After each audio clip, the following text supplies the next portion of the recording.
Movie की starting में हमें दिखाया जाता है साउथ अमेरिका के अमेज़न के जंगल में लैक्रिमस दी क्रिस्टल नाम की जगह है, जहां पर एक चंद्र वृक्ष है। उस चंद्र वृक्ष के फूल से किसी भी बीमारी और किसी भी श्राप से मुक्ति मिल सकती है।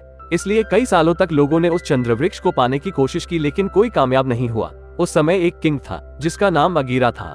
वो अपने सैनिकों के साथ उस चंद्र वृक्ष की खोज में निकला था, लेकिन जंगल ने उसे रोक लिया। फिर जंगल के आदिवासी वहां आए और उन्हें अपने साथ ले गए। फिर उन्होंने उनकी जान भी बचाई और उनके पास अमरशूल था जिससे चंद्र वृक्ष तक पहुंचा जा सकता है। अगीरा ने उनसे अमरशूल मांगा, लेकिन उन लोगों ने मना कर दिया, जिससे अगीरा ने वहां पर सबको मार दिया। फिर कबीले के सरदार ने उन्हें श्राप दिया कि वो जंगल में बंदी बनकर रहेंगे। फिर सीन प्रेजेंट में आता है। हम लिली के भाई मैग्रेगर को देखते हैं। वो सभी को चंद्र वृक्ष के बारे में बता रहा होता है और इसी बीच लिली भी उस रूम में जाती है जहां पर अमरशूल को रखा गया था। वो उस रूम में पहुंच जाती है।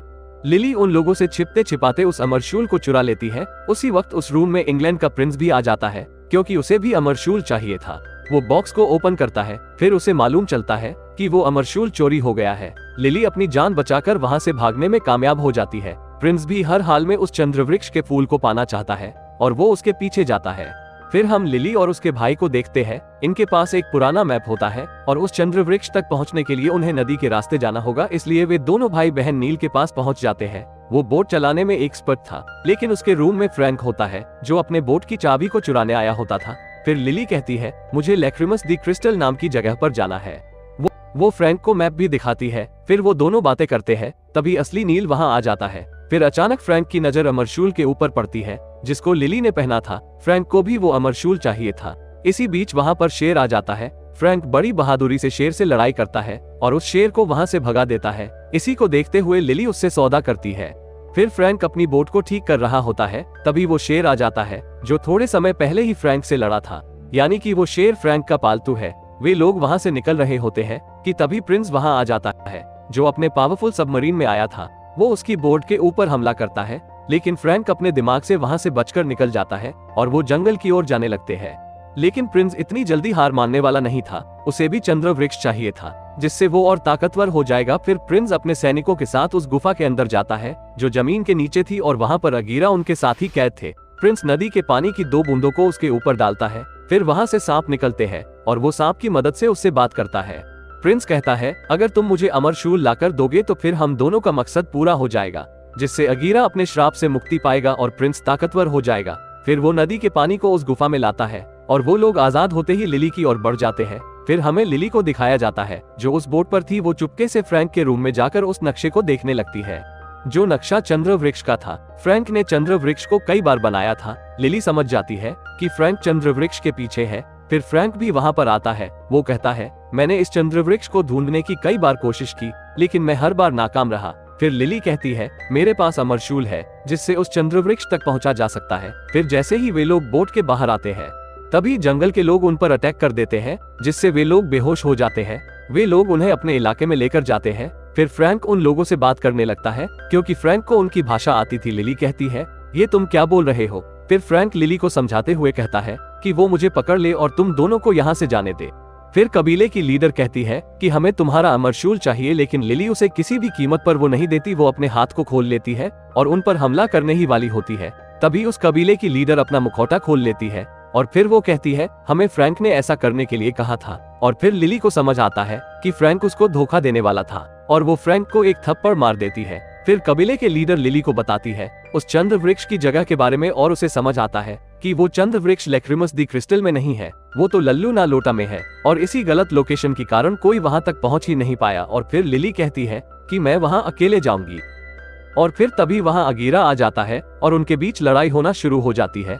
अगीरा अमरशूल को लेने आया था और वो लिली से शूल को ले लेता है। फिर फ्रैंक अगीरा से लड़ाई करने लगता है। लड़ाई के दौरान फ्रैंक की छाती में तलवार घुस जाती है, लेकिन वो उस अमरशूल को ले लेता है और उस पेड़ से गिरते समय उस शूल को लिली को दे देता है।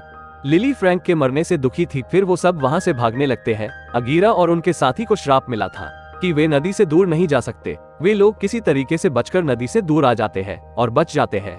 अगले दिन हम देखते हैं कि झाड़ी के पीछे कुछ हलचल थी। लिली उस झाड़ी के पास जाती है। वहाँ फ्रैंक होता है। वो फ्रैंक से पूछती है, तुम अब तक जिंदा कैसे हो? तब फ्रैंक सारी सच्चाई बताता है। वो कहता है, मेरा असली नाम फ्रांसिस्को है। कई साल पहले मैं अगीरा के साथ रहता था जब उसकी बेटी बीमार हुई और उसका इलाज सिर्फ चंद्र वृक्ष के फूल में था। तब से हम लोग चंद्र वृक्ष को ढूंढने निकले थे और कबीले वाले के पास ही वो शूल था जिससे वो चंद्र वृक्ष तक पहुंचा जा सकता है, लेकिन कबीले वाले अमर शूल को देने से मना कर दिया, जिसके कारण अगीरा ने उन कबीले वालों को से मार डाला। इसके बाद उन सबको श्राप मिला जिसमें फ्रैंक भी शामिल था, जिससे वो कभी भी नदी से दूर नहीं जा सकते थे। फ्रैंक अगीरा उनके साथी को सजा देना चाहता है, इसलिए एक दिन फ्रैंक ने उन्हें उस गुफा में गिरा दिया और वे सब उस गुफा में कैद हो जाते हैं। फिर दिखाया जाता है फ्रैंक और लिली बोट से चंद्र वृक्ष की ओर जाने लगते हैं और फिर हम मैग्रेगर को देखते हैं। वो कबीले की लीडर के साथ नदी में बोट चलाते हुए जा रहे थे और तभी वहाँ प्रिंस आ जाता है। वो मैग्रेगर को पकड़ लेता है। प्रिंस मैग्रेगर से पूछता है कि उसकी बहन कहाँ जा रही है और मैग्रेगर उसको बता देता है। फिर हम फ्रैंक और लिली को देखते हैं। वो दोनों जगह पर पहुंच जाते हैं। वहाँ पानी के नीचे ही स्विच होता है जिससे चंद्र वृक्ष के दरवाजे को खोला जा सकता है। वो दोनों मिलकर पानी के नीचे जाते हैं और उस स्विच को खोलने लगते हैं। लिली उस मशीन के अंदर चली जाती है और स्विच खोल देती है। स्विच के खोलते ही पानी नीचे जाने लगते हैं और फिर तभी प्रिंस वहाँ पर आ जाता है। उन लोगों के पास लिली का भाई था। फिर वो सभी चंद्र वृक्ष की ओर जाने लगते हैं। तभी फ्रैंक उससे कहता है, मुझे चंद्र वृक्ष के बारे में पूरी जानकारी है और मैं अमरशूल को सही जगह लगा सकता हूँ, लेकिन इसके बदले में तुम्हें लिली और उसके भाई को यहाँ से जाने देना होगा और एक फूल भी देना होगा। लिली को ये बिल्कुल भी सही नहीं लगता है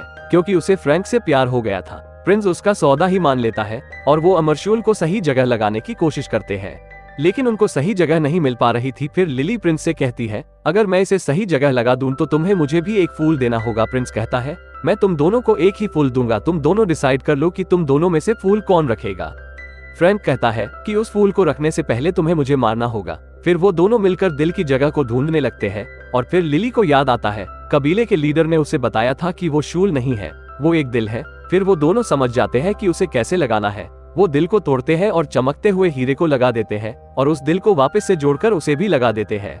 चांद की रोशनी पड़ते ही चंद्रवृक्ष खिलने लगता है, उसमें फूल आने लगते हैं। फिर लिली फ्रैंक को गोली मार देती है और फ्रैंक पानी में गिर जाता है। फिर लिली और प्रिंस चंद्रवृक्ष की ओर जाते हैं, लेकिन लिली और फ्रैंक का ये सब प्लान था। फ्रैंक उस बोर्ड पर सैनिकों को मारने लगता है। फिर लिली उस पेड़ के ऊपर चढ़ जाती है और चांद भी धीरे धीरे जाने वाला था, लेकिन लिली किसी तरह से एक फूल को तोड़ लेती है। फिर अगीरा और उनके साथ ही उस फूल को लेने के लिए फ्रैंक से लड़ाई करते हैं। फ्रैंक उस बोट को पत्थर के पास ले जाता है ताकि वो लोग नदी से दूर हो। वहां जाते ही वे सब पत्थर में बदल जाते हैं, लेकिन फ्रैंक ने पहले ही उस फूल को मैग्रेगर को दे दिया था। वो उस फूल को अपनी बहन को देता है।